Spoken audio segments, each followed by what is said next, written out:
Hello. Hello. Who's emceeing this bad boy? I don't think I've ever seen that much of your space. Yeah, because actually I turned. Usually I'm facing this direction. So my computer screen's like right here. So you Yeah. usually see like the super trashed stuff that's like right here to my right now. Yeah. Yeah, this is in my new playing position because my TV's right here. So I just be Oh. sitting here with my little keyboard and mouse. Yeah, like here's the hookup. Here's the PC Master Race. I got the little, and it Oh goes right man. here. Goes right here on the lap, and this is how I play my Final Fantasies and whatnot lately. Is on my new TV. And I've still The got my nice old. back I still got my seat. second monitor. Still my second monitor. I've got my monitor here, second monitor, TV. Now it's TV, second monitor, other monitor. So yeah, in case you're wondering who we are, this is the Saverings and Sage Bell. how you doing? And we are, as of right now, the representatives of the Saltier Podcast, where your video game argument is Invalid. very good. Uh, we're coming to you live from the Greater Seattle region, Pacific Northwest. Like a lot of working from home. The podcast is also done from our homes and where have you. Thank you to Keith Boogie, who's listening in right now, making sure everything goes smoothly. He's kind of our CIA. He makes sure that everything stays nice and lined up and does this little thing in the background. Um, we are sponsored by the usual default sponsor, which is one of the best sponsors you could have. That would be Voodoo Ranger. What you got there, Sage Bell? I have New Belgium, Okay. which is Voodoo Ranger's parent company, and I have Yes, their Summer Bliss, so it's an expired beer, but you know what? It's fine. it's It's fine. only it's only expired by like a couple months. It's fine. It's fine. It's beer, so yeah, as long as it's not It's true. green, you're okay. Yeah, Um, it's a very lightweight one. It's a tropical wheat, 5.5. It's very fruity. So I believe it's a summer seasonal. So be on the lookout in like 5 more months. yeah, I was supposed to say you almost made it all the way around the clock. You almost made it. Oh yeah, you're like more than halfway. But yeah, they're great sponsors to us. They are employee owned. They are B certified corporation. Which, if you don't know, that's like some extra hoops and stuff that you have to jump through. A lot of difficult things to do, but it shows that your company is takes the responsibility seriously with their employees, with the environment, and things of that nature. There's very few companies and corporations that are like that, and they're one of the few. Um, And they love to sponsor gamers. yes, yes, I thought it was cool that a beer company was sponsoring us, and then maybe a couple months later, I ran into some other stream. I saw like a tournament or something, and they were sponsoring it. I was like, oh, that's cool. Yeah, that's real cool. I Speaking of wasn't. tournaments, Yeah, they also sponsor our bonus round that yes, they do. Goon Our B&W hosts. Saltier podcast very own bonus round. I'm not quite sure on the details of the next one. We do have one coming up relatively soon, don't we? Yeah. Oh That'd be more man. for Loud and Brown or our very own Goon P&W or Keith the Boogie There it to is. tone in. There it is. Doot, doot, doot, doot. May or may not happen. We'll see how this bitch ass COVID handles it. Yeah, It's true. yeah. But it's been getting pretty popular, and it's really cool to see something like that we, or at least tertiarily involved with, take off the way it did and have the podcast up in there. So yes, they are also a sponsor of our little gaming tournament, which is turning out to be not so little anymore. Um, so yeah, great sponsors, and we're glad to have them. We'll just kind of get right into it. We'll do our introductions and also what we've been playing. Sage Bell, ladies first. Hi, it's me, Sage Bell. You can follow me on Twitch and Twitter at Sage Bell. You can find me on Instagram, SageBell_model. And when I get active on social media again next month, I'll let you know where else you can find me. Nice. Uh, I played. What did I play? I know that Well, isn't that weird when you have to look it up. Like I know I played something. I mean, you got your standard. I played some Dead by Daylight. Been playing the new Killer because it was gifted to me, which is really fun because I get to be a murdery burb. Nice. Um, oh, I played something I used to play but never finished. Um, That's most of which my games. which is Alice Madness Returns. Wait, is that the sequel? Is that the American McGee one? Is that what I'm thinking about? The American McGee's Alice? Click, Let me click, click, look. click, click, click. Is it on Steam? Yes, it is on Steam. Well, there we go. It's like not available to look at the Steam store anymore. I'm very confused. Oh, you might have to like backdoor it. It might not be on there anymore. Same thing with like the original Skyrim. You can't find it on there, but if you find like a link to it someplace, it'll take you to Steam and then you can see it.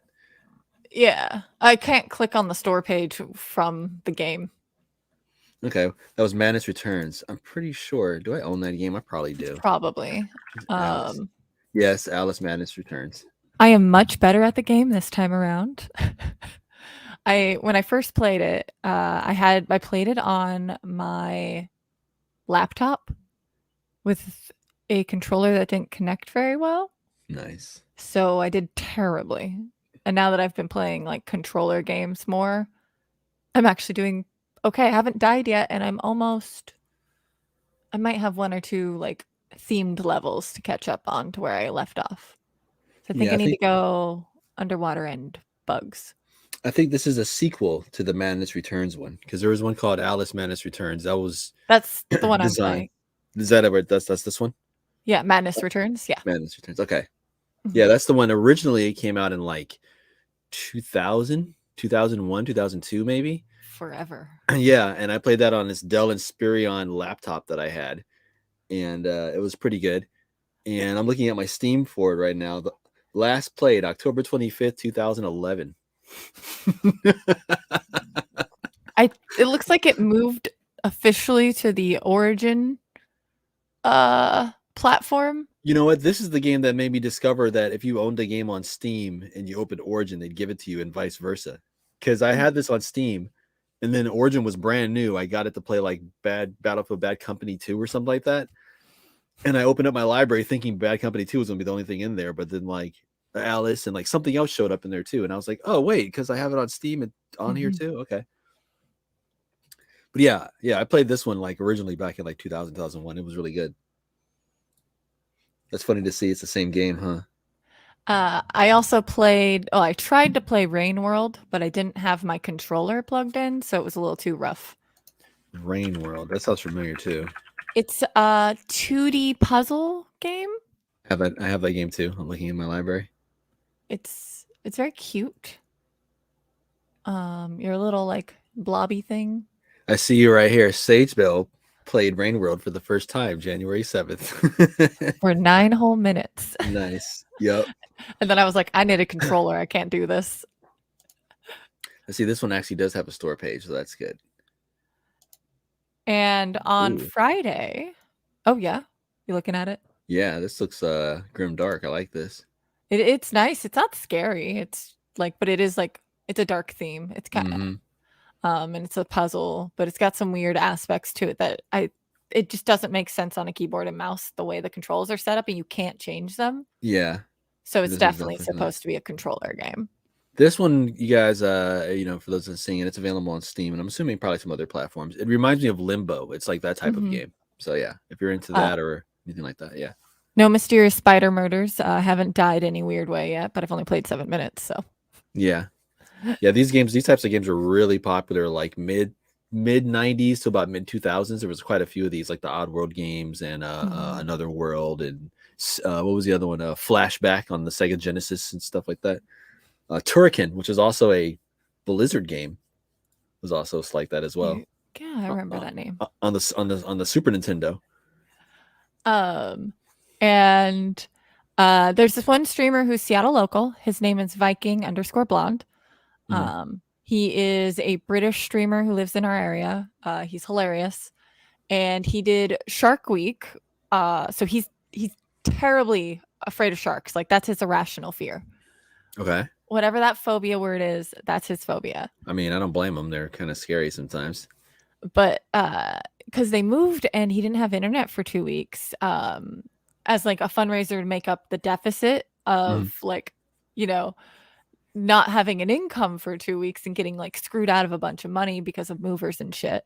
Yeah. He decided to do an entire week of shark-based games. Oh wow! So Maneater and what else? Echo the Dolphin, maybe. I don't know what the first 3 were. One of them I've never heard of, but I saw him playing Depth, and I came into his stream and I was like, "How much for me to come in and be a shark?"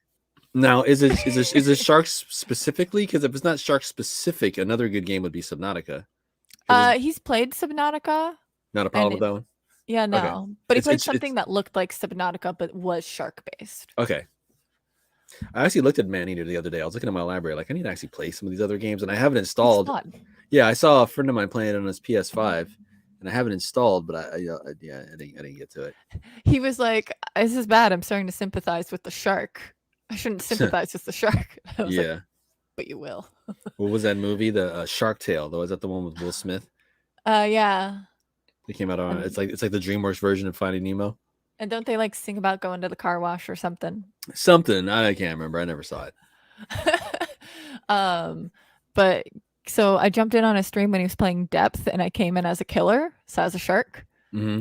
And the other shark, because we don't know who's choosing what when you're sharks, because you have an option of like 6 different sharks to choose from. Yeah.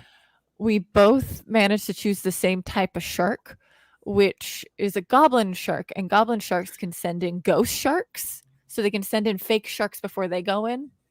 And so at one point there's 4 sharks, even though it's only 2 of us, 4 sharks going in to attack all the scuba divers. That's the one where you're like swimming around and like the person swimming in and out of ships and stuff, and like you have to like. I've seen that. I've seen. You have to repair Steve. He's like a robot. You're trying to get the robot to a certain point. And you have like a spear gun and stuff, right? If you're the diver. Yeah, I have seen that. It's really fun with friends. I saw some Battlefield players playing that because they were like, "Oh, let's not play Battlefield. Let's play something similar, I guess." And a lot of them they started playing that. It's a very entertaining game. And Viking Blonde could not handle it at all because he was only being the diver. Yeah. And anytime he would get attacked, he'd freeze and like he'd panic and like his hands would be in his face. Yeah. It was great. I couldn't imagine having what would be considered a phobia of sharks. Because like I said, sharks are already kind of scary. People don't even want to swim in swimming pools and stuff because the sharks freak them out. So I couldn't imagine like on top of like the normal level of fear of sharks to actually have like what's considered a phobia of it. That's got to be crazy. Yeah. So yeah, because but yeah, that's everything I played. It sounds like they took the goblin sharks like completely literal and actually made them like ghosty. Because I was gonna say goblin sharks are ugly in real life. They look like they're half dead. They're so stupid looking. Yeah. So yeah, okay, that seems interesting. I totally forgot about that game. I do remember seeing people playing it though. It's very entertaining. Yeah.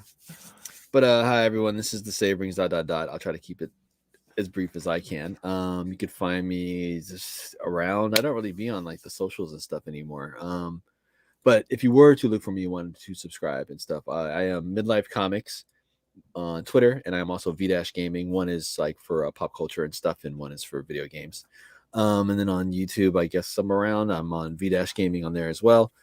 And on Twitch, I am Things Betwixt. But I think if you search for any of those 3, the other 2 will come up. I think I managed to accidentally link some stuff. More stuff does show up if you look up for other things. So if you remember any one of those, you'll find my other ones. Probably the best way to get a hold of me is probably on the Steam group, because I'll see your notification pop up because I'm on Steam all the time. And speaking of being on Steam all the time, what I've been playing is the usuals. If you haven't been listening the last couple of weeks, that is Final Fantasy 14. I'm starting to hit like my skill cap in that game, like because they're releasing like the extreme trials and they're releasing like the savage raids, which is like you can play through like the regular raids and just play through them and play. And yes, they're not that easy, but they're not like bone crushingly difficult. If you want to do like the higher challenge ones to get like the slightly higher items or like the rarer stuff, then you would do what's called extremes. And then there's also one called Savage too. There's like, but they're different tiers of the raids. The same raid, just different tiers, and the boss have different mechanics and hit harder and stuff like that. So yeah, extremes and savages. I can do the regular raids and I can get all the gear and get all geared up and stuff. But first time in this game, I got kicked out of a group. I've been playing for almost 2,000 hours and got kicked out of a group for the first time trying to raid something. So I was like, and you know what? I wasn't even upset. I was like, yeah, I am playing like trash, and I was just out. And also something I discovered today. I've been kind of casually leveling up my jobs now because I have like my main tank job is like level 90, which is the cap. My healer is almost level 90. So I wanted a tank and a healer because you can get an instant group if you have those. So I figured from max level, I could pretty much join whatever and do whatever. And I've been going back into a ninja's 84 going on 85 and some other stuff. But I discovered today, because I've been going back and leveling up my gathering jobs. That's for your like your trade craft. So you have crafting stuff where you actually make stuff. You could be a blacksmith, an alchemist, a blah blah blah. But there's 3 gathering jobs. It's botany, so you're like chopping down trees and harvesting, and then there's mining, which is mining, and then there's fishing.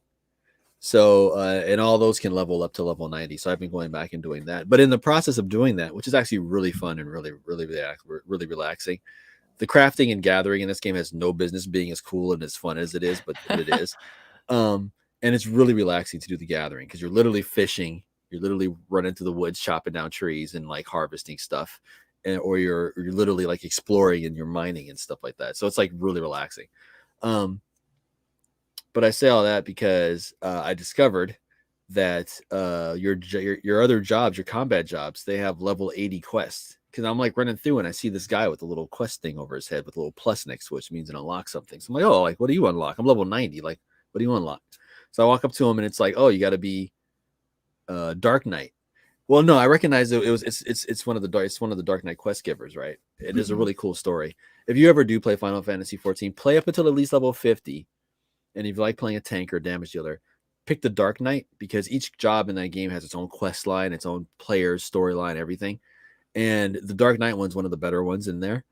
So I recognized that I was like, oh, the Dark Knight guy wants to talk to me again. So I switched over to Dark Knight because you can play any job at any class. You can just switch back and forth. So I switched back over to Dark Knight and I talked to him and it's this whole other quest. So I did it. It was interesting. It ties into something way back I did, like way back when I was like level 30 or something like that, which I thought was cool. So I went and I looked at Ninja and the guy who trained you to be a ninja. He has another quest. So I accepted that. And I was like, wait a minute, Paladin. I went to go to the Paladin guy. He has another quest. And I was like, this is really cool. So I started going back and doing that. So that's that game. It's just like so many distractions. It's like, what was I doing again? Like, what was I? Oh, yeah. A card guy. So I can go play cards with the NPC. And I'm like, wait, wasn't I like doing another quest that I discovered doing another quest inside of another quest? But now I'm over here playing cards. Oh, the ADD. Yeah. If you have ADD, it'd be torture for you because there's just so much stuff everywhere all the time. Especially if you don't know how to, like if you've never played an MMO, it's torture. Yeah, because you don't know what to look for. You don't know like what's an NPC and who you're supposed to talk to and whatnot. Yeah, and especially on top of that, a Final Fantasy game, because there's certain stuff in Final Fantasy that they just expect you to either know or at least be familiar with. Because it's like, come on, you guys, we've had 14 games up to this point. You should kind of have an idea what's going on in this world, even though they're all different.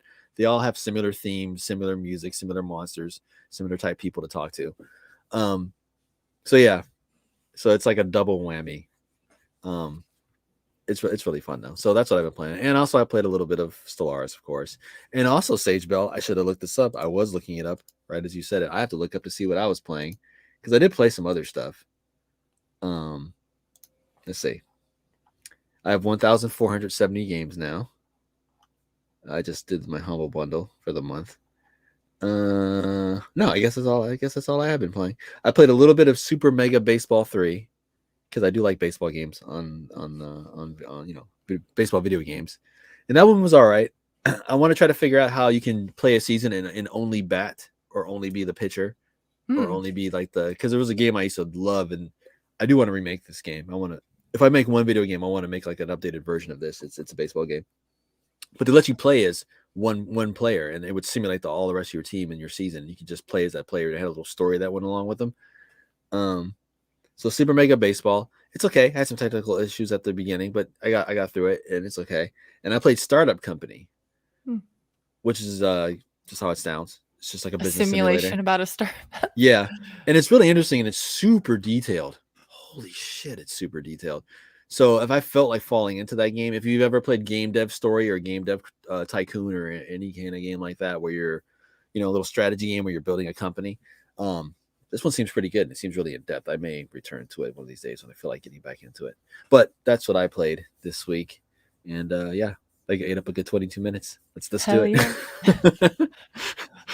Derek won't know what to do with us when he gets back. I know. So what we got here first? This is a silly one. If you want to bring it up, I kind of brought it up because it kind of goes along with video games. It's getting harder to find game consoles and it's getting harder to find graphics cards, yada, yada, yada. It's that very first one there about the printer ink there, London, if you want to pull it up. But basically, semiconductor shortages is affecting Canon toner cartridges. So basically, HP and some other companies who make these printers who have all these warnings not to tamper with the cartridges and stuff like that, because a lot of people do buy refills for it, and it's messier and it's not quite the same ink, but it's much cheaper than buying like a full thing. And for the record, since you guys may or may not know this, printer ink by ounce is the most expensive liquid on the planet. It's worth more than oil. It's worth more than human blood. Human blood is cheaper than printer ink. I have a brother printer that my mom gave me, and she said that the ink is the most expensive thing, but it will last you forever. Yep. And I ran out of ink, so I'm fucked. Yeah, it's gonna cost you like, it's kind of ridiculous, and I couldn't imagine it now. $60. Yeah, it's probably gone up, with the with the whole inflation thing that's happening and all the shipping and stuff that's happening. But basically, I brought this up because, like I said, as gamers, we're used to the console shortages now. When the Switch came out, nobody could get one for a while. Graphics cards, and also DRM, which is digital rights management. When companies don't want you messing with their what's going on, magenta ink, printed black and white on my printer.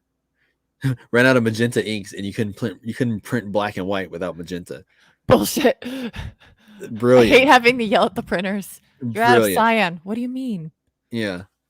So yeah, this was crazy. So basically, these companies, HP and these other companies, were telling people how to bypass these built-in things, which you never hear from an electronics company. You never hear, especially from a gaming company. No, please go ahead and just hack it. Like, that's how bad it's gotten. So I brought it up because it was kind of like a weird parallel to gaming and hardware and stuff like that. So yeah, we can move on to the next one here.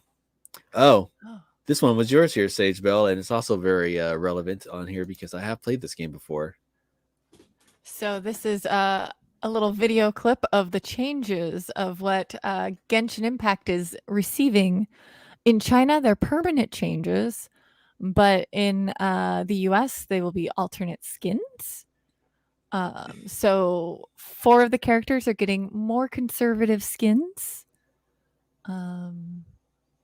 Most notable are the 2 of them are very active in right now.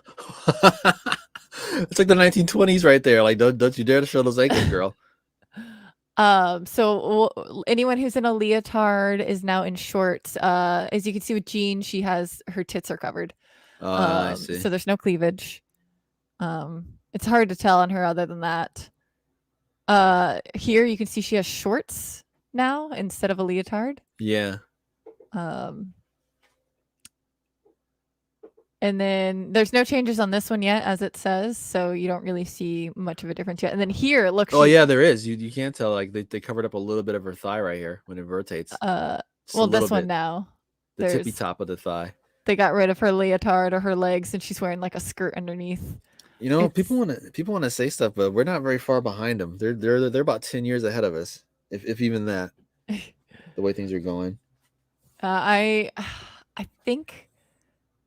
Yeah, there's just those 4 characters, but the 2 characters that you saw changes are already implemented in game in China. And like, yeah, I mean, here's my thing with that. It's just like it's not sustainable. I don't know what's going to go on over there, and what's happening over there is worst case scenario what could happen with us. So I don't know how any of that's gonna pan out. Also, I think we talked about this last week, but the global version of Steam is no longer valid over there. That got blocked.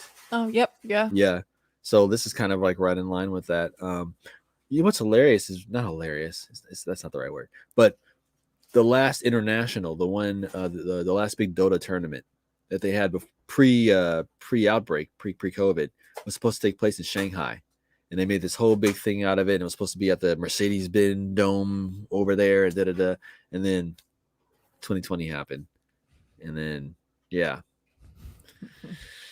Genshin Impact. So. Best part is Genshin is a Chinese game. Which is strange. This whole time I thought it was Korean. For like the longest time, I thought it was Korean. Huh. That's just what I heard. I don't know anymore. I think it is. I think it is.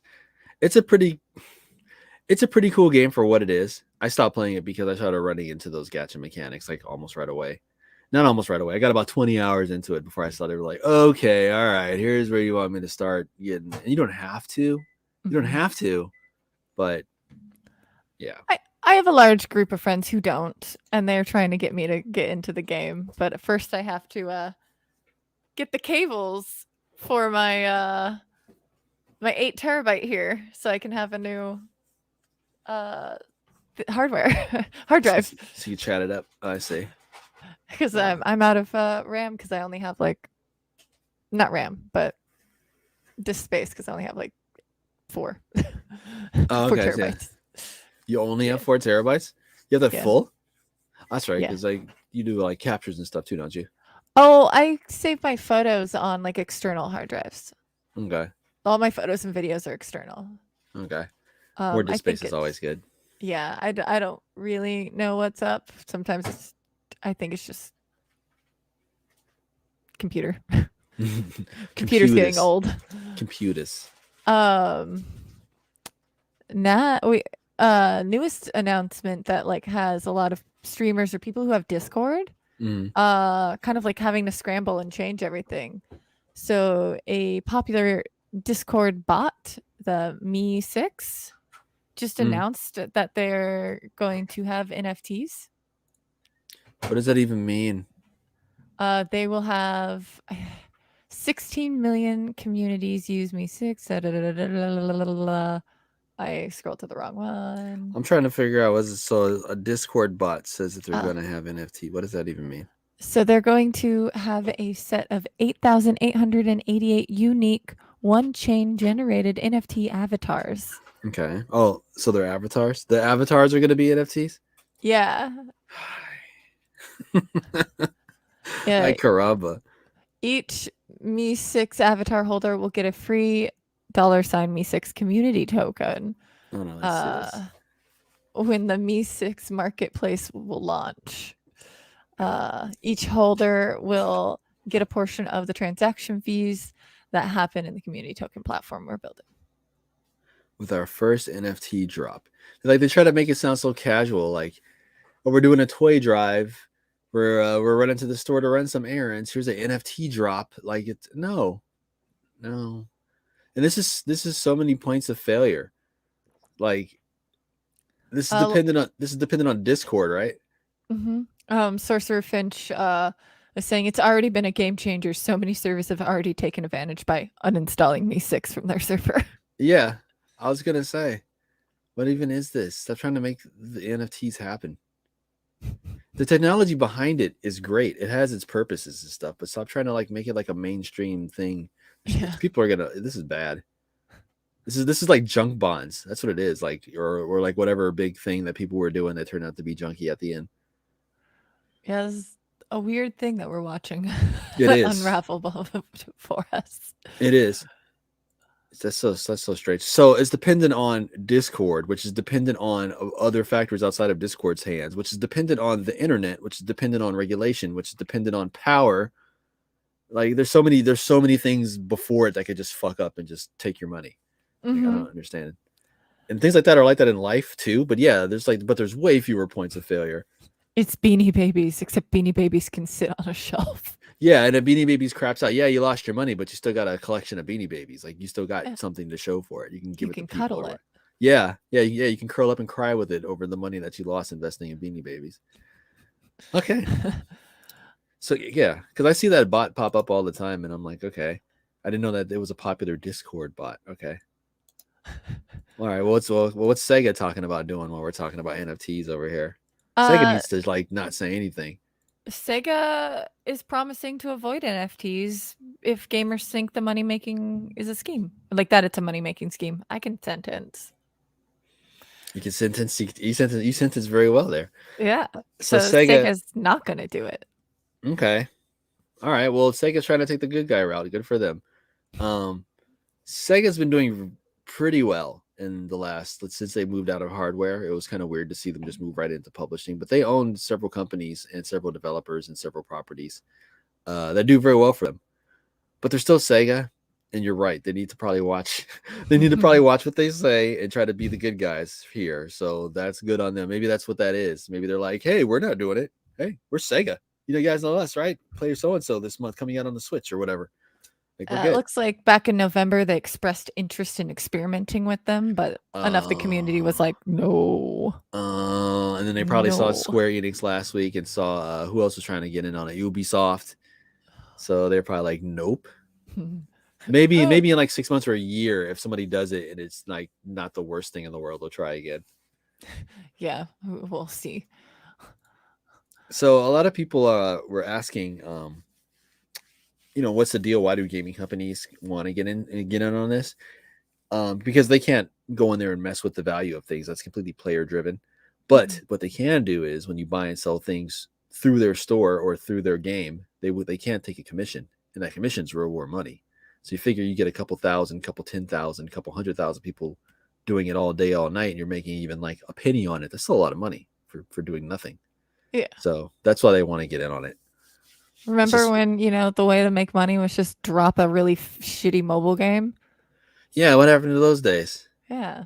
Let's get a free-to-play mobile game with fuck ton of ads. Get your money. Yeah. What happened to those good old days? Yep. I miss those days. I remember the days. I remember berries. All right. What we got here? We got a WESTWORLD Fallout director, huh? A WESTWORLD director. Yeah, so the creator of WESTWORLD is going to be directing the Fallout TV show. Which sounds like a perfect match in heaven. But what Fallout are we going to be getting? Because Fallout has gone through phases. When it came out, it was the classic but rough but really cool Fallout. And then they moved into their 3D realm where they had like 2 really good games. And now we've got the last 2 Fallout games, which were utter disasters. But those are like the big zeitgeist, newest, freshest ones. So are we going to be getting something more akin to like the original ones? Something more akin, like story-wise and stuff? Or are we going to get more akin to the 3D ones, like New Vegas and Fallout 3, which are both pretty good? And then are we going to get like the junk ones, Fallout 4 and Fallout 76? So to me, like, where are they going to go with this? The one paragraph I have in here that gives you the best description, what they got? It's going to be the least descriptive for you, but Fallout is one of the greatest game series of all time, Joy and Nolan said in a statement at the time. Each chapter is an insanely imaginative story that has cost us countless hours we could have spent with family and friends. So we're incredibly excited to partner with Todd Howard and the rest of the brilliant lunatics at Bethesda. Okay, right there. Let me stop you. Massive... They should have left Todd Howard's name out of it because God Howard needs to sit down too. But anyway, go ahead. And the rest of the brilliant lunatics at Bethesda to bring this massive, submersive, and darkly funny universe to life with Amazon Studios. So it's going to be Prime. Which is good because that means you can just watch it. Mm-hmm. We'll see because Amazon, they're about 50-50. Their stuff that they have that's good is really good, actually. And then the rest of it's kind of just there. So that's what I'm saying. Like, this is so 50-50. Which Fallout's it going to be? Is what kind of Amazon shows is going to be a good one or a meh? So I'm liking the byline here. The game adaptation also has founds its showrunner. Yeah. I like how everything's typed on computers, but there's still typos these days. Like, what's going on? Because no one proofreads. I suppose, and so. All right. Well, we'll keep our fingers crossed for that one. We'll definitely keep an eye out for it. And when that does come out, if we're all still around and this podcast is still, and there's still people to do this podcast, we will definitely. Yeah. See. Yeah, it's either The Expanse, which is, like I said, great. People like it, or you have Wheel of Time, which is like total shit. People hate it. So there's have you watched Wheel of Time? That's what I'm hearing. People in general don't seem to really be liking it. I currently am watching it. It's doing all right. It's doing all right. Okay, but I hear The Expanse is amazing. So you see what I'm saying? So you have like it's amazing and it's doing all right. I've never even heard of The Expanse. You've never heard of The Expanse? I guess I have to watch that after I'm done with Wheel of Time. That's a whole thing. That's been on for a while. That started off as a sci-fi show that had its own thing, and then it was about to get canceled, and Sci-Fi brought it back, and then it was about to get canceled, and then they sold it to Amazon. Oh. Yep. So that's got its whole thing, and I guess the lore is really cool, and people really like it. There has been a game too, I believe. And you can kind of play it in Stellaris if you want to role play. So yeah, do you want to do our break right here? Looks like we're about halfway through. Yeah, might as well. Thank you all for joining us. It's the Saltier Podcast, where your argument is Invalid. brought to you again by Voodoo Ranger, B Corp certified, employee owned, fantastic beer, division Amazing of New social media. Yes, social media is good. Division of New Belgium. So if you've never heard of Voodoo Ranger, which you definitely should check out, then you've heard of New Belgium and you've heard of Fat Tire and their other brands and stuff like that. Been great to us. Check them out and drink responsibly and live rangerously and all that good stuff. So, and also us. We didn't even know we never gave our information. Did we not? Yeah. Keith the Boogie, how you deal with us? This is the Saltier Podcast. You can find us anywhere that podcasts are available, basically. So you got your SoundClouds, you got your Google Podcasts, whatever they're calling it now. You got your Spotify. iTunes, you got your Spotify, you got your Stitcher, and you got your. We're also live on YouTube and Yes, Facebook and we're on Twitch the all at the YouTubes. same time. Yep, and Twitch and all those places. Basically, if you type in Saltier Podcast and it's about video games, it's us. You will get some other stuff for us, which is weird. It's not us, though. But if it's about video games, it's us. And then I think what our Twitter is salt_tierpod. Yep. Salt_tierpod is our Twitter, and everything else is pretty much Saltier Podcast. Salt. Mm-hmm. So, yeah. Now the shameless plugging's out the way, what we got next? Oh. Just in. Take-Two has acquired Zynga. Give me a moment. For those that are like, who? Zynga was on top of the world in like 2013. Do you guys remember a little game called Farmville? Do you guys remember your friends on Facebook spamming you to accept their Farmville invitation or whatever that hell was, you know? They were on top of the world. They had other games and stuff like that. Empires and Puzzles. Yes. You know why you haven't heard of them in a while, even though mobile gaming has gone nothing but shot up?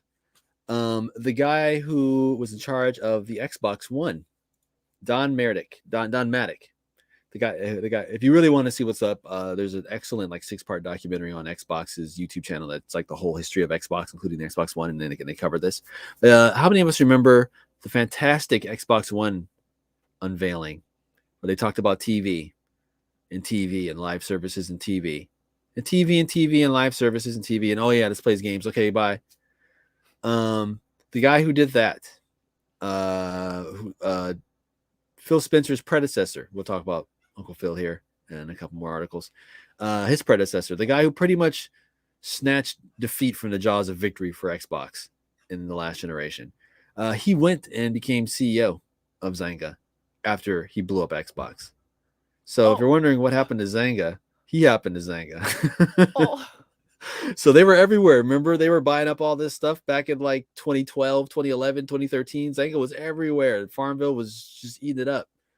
And then this guy came out with Xbox, pretty much got canned after a year and a half. And then 2 years or so, Uncle Phil took over, Phil Spencer. And now he went to Zynga, and now you haven't heard from Zynga because it's right to the ground. And I'm not trying to dunk on Don. He seems like a nice enough guy when you interview him and stuff, and when you see him and it's not Xbox related. He seems like a decent enough human being, but no, it's not who you want captaining your ship, I guess, apparently. $12.7 billion. Why does Take-Two? Okay, Take-Two is the parent company of companies like Rockstar, of 2K, and who's the one that does BioShock?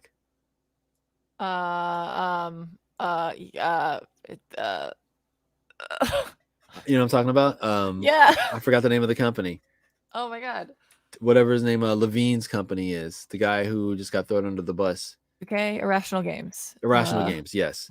Irrational Games is actually under 2K. 2K is their own publisher. Irrational Games is under 2K, but their boss above them is Take-Two Interactive. So now I guess one of the sister companies of 2K is about to be Zynga. I don't want to make of this. Why is Zynga still worth 12.7? Is it just because it's still mobile and mobile's still up there?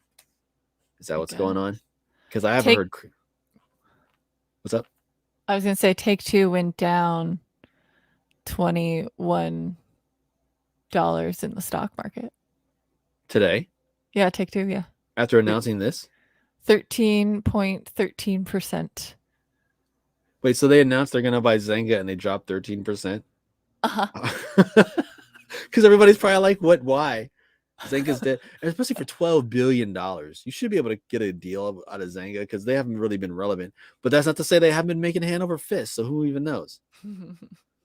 And what? Okay, and really, Take-Two. Okay, it makes sense. If this was like Rockstar or 2K that did this, then you'd be like, okay, why? But Take-Two is like a big umbrella corporation, so it would make sense that they'd want something specifically over here in mobile because, like they have stuff with consoles, and some of their publishers in that space do make things on mobile, but they don't have particularly a mobile division that's well known.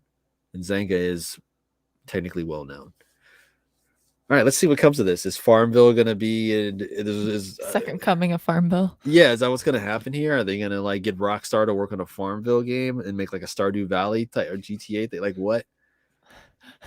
GTA Farmville. Yeah, like what? Okay, I guess one big dumb company had to buy another big dumb company, so I guess that's what it is. I mean, at least it's not one of the other companies buying one of the other companies. It's somebody new. We haven't spoken about them in a while. Take-Two? Yeah. I think we did. I don't remember what though. They did something to put their foot in their mouth and blow up the spot. This was a couple months ago. What was it? Oh, it was the last one I remember was, but this is more on Rockstar than them. But they're the ones that okayed it and probably pushed it through and rushed them into doing it. But the whole Grand Theft Auto remaster. Oh. And that was definitely Take-Two's idea to pull the original games off the storefronts right before the remaster came out and sucked, and then Take-Two had to put the games back on the storefronts because everybody was like, "Why'd you take the old one off?" Same thing Blizzard tried to do with Warcraft Reforged, how they pulled the original Warcraft 3 off and then put Reforged, and Reforged was just a hot piece of mess. But they haven't replaced it with the old one yet, so you're still stuck buying the crappy new one. So yeah, Take-Two acquires Zynga. We're gonna have to keep an eye on that because it's gonna be ugly. Whatever they announce for this, it's gonna be ugly. It's gonna be whack, and we're gonna make fun of it here on this show.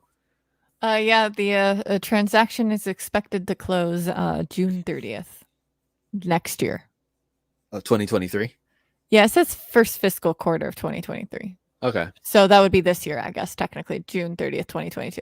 Okay, and we'll see if anybody tries to block it or jump in and say it's a monopoly of some sort. Because who knows? I think if Take-Two already owns a pretty big or pretty decent sized mobile company, they might not let them merge that with this, considering the advantage that they have with partners and business deals they already have in place for games and stuff like that. If they were to acquire this other big company, they could just turn around and use their connections and their networks that they already have and just So we'll see though if any regulators want to step up. This one's for me. This is Uncle Phil Spencer. We were just talking about him a couple minutes ago. This isn't really like a big story or anything. I just saw it and thought it was interesting because it's kind of like the opposite of what you usually see. So I like to point things out like this. This is the one about he's not interested in virtual shaming Activision. So because somebody asked like, hey, we heard that Microsoft, like reinvestigated their ties with Blizzard, and that you guys actually did make some moves. And Phil Spencer was like, yes, we did. I can't go into detail about what those moves are. And I don't want to stand here and be like, yeah, we made these moves because we stand for this and we're this. And he's like, no, we just reevaluate our relationship with them and we change some things accordingly. So which I thought was interesting because how often do you ever see like the head of an industry, head of a company not taking advantage to make themselves look like they're awesome or something, So I thought that was pretty, like, you don't really see that these days. He might have felt a certain way or they might have had a different certain line, but it was actually refreshing to see the head of a large division of something or a large company not be like, look at us, we're awesome. Doo-doo. So yeah, I thought that was interesting. Says he won't say how they altered the relationship. It's probably because he can't say, because that's way above even his pay grade there. Fair.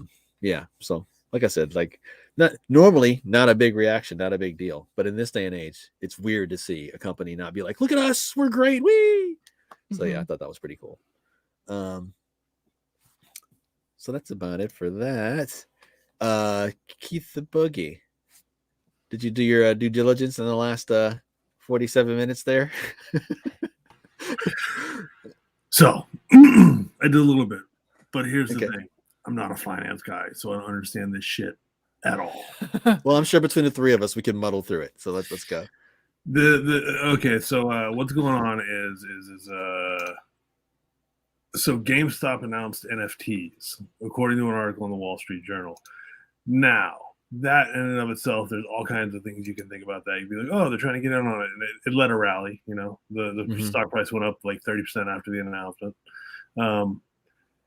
Now, that's what it looks like on the surface. However, if you go listen to all the people on Reddit's Wall Street Bets, there's a lot of conspiracy shit going on. And a lot of people seem to think that it's some kind of play by hedge fund companies to scare off retail investors so they can cover their shorts, which are going to bite them right in the balls very soon. Where did this announcement come from? Was this from GameStop themselves, or no? That's the thing. It doesn't seem to be. It was from GameStop. It seems to be that it was just a poorly sourced and really not up to journalistic standards article in the Wall Street Journal. In the Wall Street Journal? Yeah. What? And so the theory is that because they can't figure out what all these sources were, and this wasn't from GameStop themselves, that it's also played by the hedge fundies to wipe out the apes. And the apes would be all of us investors that are holding on to GameStop stocks to the moon with our diamond hands. If any of that makes sense. Yeah. And not to get us banned or anything, but they collectively refer to themselves as a bunch of retards. Yes. Yep. The apes. Retarded apes. You know what? Because if this was the thing, you would be able to find a direct press release from GameStop. So the fact that there isn't a direct press release from them is just something that's mentioned kind of unprofessionally and sloppily in the Wall Street Journal of all places. Yeah, that's sus. That is super sus. So, and I don't know how getting the price to run up is going to scare people off that are already holding. Like, are they hoping more people won't buy in? I think that the Reddit meme investing community has proven that there isn't a lick of what you would consider like stock logic to what most of what they do. So yeah. I'm not sure what they were expecting to accomplish by this if it was a play. You know what? We were talking about this a little bit earlier. It's like it's just cool to hate NFTs right now, and a lot of these companies are seeing the pushback that they're getting from other companies are doing it. They're doing it themselves. So I guess they figured, well, people don't like NFTs, and people are universally rejecting them in a lot of cases, especially when it comes to something that like video games or something like that, right?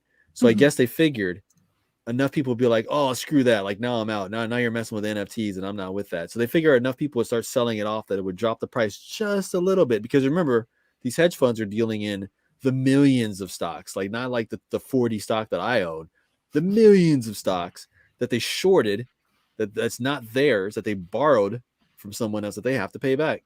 So even if they shave like a penny off of it, if you shave a penny off of 10 million transactions, that's still $10 million. Or, you know what I mean? That's still like $1 million, whatever, you know?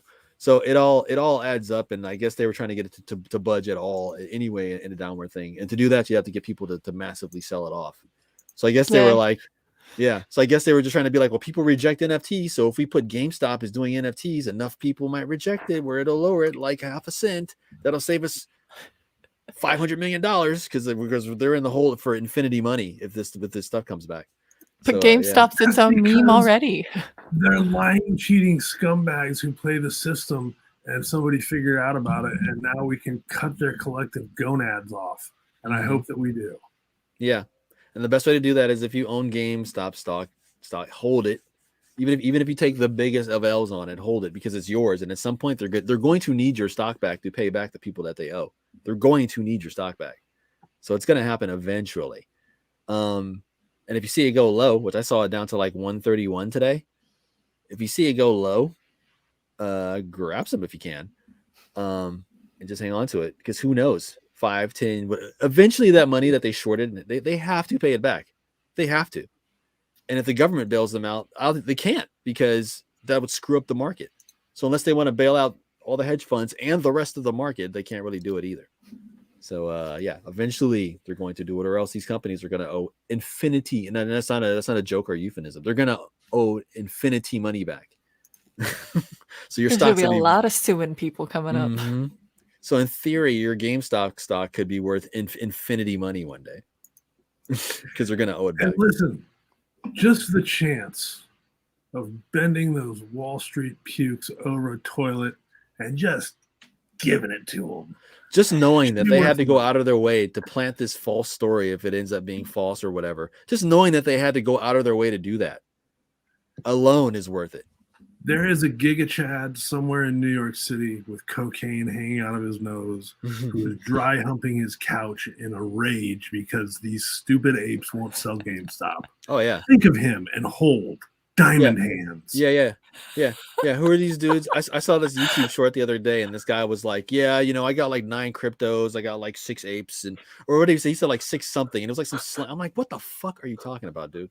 Like, seriously, what the? And he was like 20 something years old. He was like full sleeve tats, all skinny, looking like Machine Gun Kelly, and like they had him up on this forum like he was like some like financial genius, and he's talking about his NFTs, and I'm just like, oh. Those guys, those are the guys that are mad that you're holding GameStop. So yeah, think about that. Made my lips real small. Mm-hmm. Yeah, it was bad. So hold with your diamond hands to the moon, as they say. These companies, it's shady. Do what you can to fight back. This is a capitalistic society. The best way to get them is with your money and your eyeballs. Don't give them either one. That's the only way they'll change or pay attention. Yeah. I actually looked at my little GameStop today. That's why I know I had 40 shares because I bought a bunch when they were cheap, and then I bought some when they weren't so cheap. So I'm taking a bath on those couple ones, but it's okay. And I have 20 shares of AMC too. I don't know why I bought AMC, but it's up like 174% though. I think Marika also bought AMC, and I was like, why? It's a movie theater. They always struggle. Well, you know why? It's because they were also trying to short AMC the same way they were trying to short GameStop. So speaking of awesome investments, I bought Dogecoin at 34. What's it up to now? 14. No. What's it down to now? Oh boy. Yeah, those cryptos, man. You know what? I don't blame people for wanting to like be in on that and stuff because it makes sense. It sounds like any other like type of investment. Like you think it's gonna, but it's too many points of failure. And if it comes into the future and all of a sudden I realize like, hey, I could have bought that at a penny and now it's worth $2 million, so be it. Whatever. But for me right now, it sounded shady as hell. And like when your little danger sense is telling you something, when you have that little weird little voice, and you should probably listen to that voice. So yeah. But we're coming to the end of our show. We did a pretty good job filling that up and filibustering and all that stuff there, Sage Bell. Hell yeah. Yes. We learned about Dogecoin and we learned about more NFT nonsense. Where's this world coming to? I tell you. But for all of you listening, thank you for listening. Wherever you listen to us, whether it was through our podcast, which you can find in all the places, SoundCloud, Spotify, Stitcher, and all those places, iTunes, Google Play. Whether you watched us on our twitch.tv, whether you watch us on YouTube, whether you watch us on Facebook, or any place like that. Thank you for joining us. This is the Saverings ... I'd be online, but I'm mostly no lifing it now with the video games. I'm either working or no lifing it with the video games. Best place to get a hold of us is on our at least best place to get a hold of me consistently is on our Steam page, which is just Saltier Podcast. We do give away games on there. Don't listen to Hot Riku Girl Mastati because I know I own like 7 games. The number just keeps going up every time I say it too. It was like 3, now it's like 7. If he doesn't respond the next 30 seconds, he doesn't get a game. You just can subtract a number. Subtract a game. Yeah, that's okay. Keep an eye on the chat there. But yeah, subscribe to us there. Follow us on there if you're on Steam. It also shows what games that we play. So if you like to play anything. That's really all I got, or else I'll start rambling. Sage Bell, where can the peeps find you? What's going on? You can follow me on Twitch and Twitter at Sage Bell. I'm currently not streaming this month just to get myself prepped for moving. And then when that happens, I will have a stream schedule where I will stream more than once a week. Exciting. I got my wisdom teeth removed on Thursday, and my face hurts. This has been a rough podcast for me. I totally forgot about that. You're doing pretty well down there, actually. It hurts so much because Does I'm it? smiling. Yeah, Oh snap! the muscles. Mm-hmm. It's very painful. I Was also it all never sore? do. Like, was it bruised? Like, where you could feel like where they were pushing on you? Yeah, I couldn't, like, I was afraid. I couldn't feel my face for the first like 4 hours, but I Mm-hmm. slept for 6 hours, so it's fine. When I got home, I was told to like take the medication, and I chose the one where I had to take like 3 to meet the dosage Mm-hmm. and drink water, and I had no control of my tongue, so everything just went back out of my mouth. Yeah. Yep. You had to like lean back and like. Yeah, I was like, ugh. You had to like gravity. I shouldn't have done the single pill one first. Mm-hmm. But they just have me on like Advil, Tylenol alternating, but the Advil we have at home is 1/3 the strength, so I have to take 3 pills versus the Tylenol, which I got at the correct strength. Okay. I tested something crunchy today. It went okay, but I'm used to chewing further back because, wisdom teeth. Mm-hmm. They're not there, so it was just terrifying. It was less painful today. I was gonna say, because I've had my wisdom teeth pulled, and still to this day, it's still weird, and I still get food stuck back there. And that was like, I don't even know, like 15, 20 years ago. So yeah, it takes a little bit of adjusting. And then even with your tongue, you're sitting there, you're like going over your teeth, put your tongue in that little corner, you're like, oh yeah, there's no teeth there anymore. That's right. Yeah. At least the hole will eventually fill. Yes, the hole feels, but not the hole in your heart. I had a panic. I was like, am I gonna have a hole forever? Am I gonna have to worry about? And I was like, no, so many people get their wisdom teeth taken out. You're fine. But technically, yes, because it'll smooth out and it won't be like a gape, like all the hole that like actually goes in, but your teeth will be missing, and like you'll know your teeth will be missing for the rest of your life. It's a really weird feeling. Yeah. To this day. I'm also worried because like I used to have a gap tooth, and I'm worried that now that there's space for my teeth to move, that my gap tooth will come back. Because my wisdom teeth closed my gap. Yeah. Now but it'll probably take like 10 years for that to happen. Yeah. I'm older now. It shouldn't be too bad. It'll be fine. I mean, It was never a big gap anyways. It'll be fine. I'll just whistle more. Mm-hmm. Well, all right. Yeah, so we'll see you guys next week. Mm-hmm. We'll be back to full strength. We should have Loud and Brown back. Yes, we should. But yeah, on behalf of everyone, Keith Boogie, London, everyone like that, we'll talk to you guys later. See ya.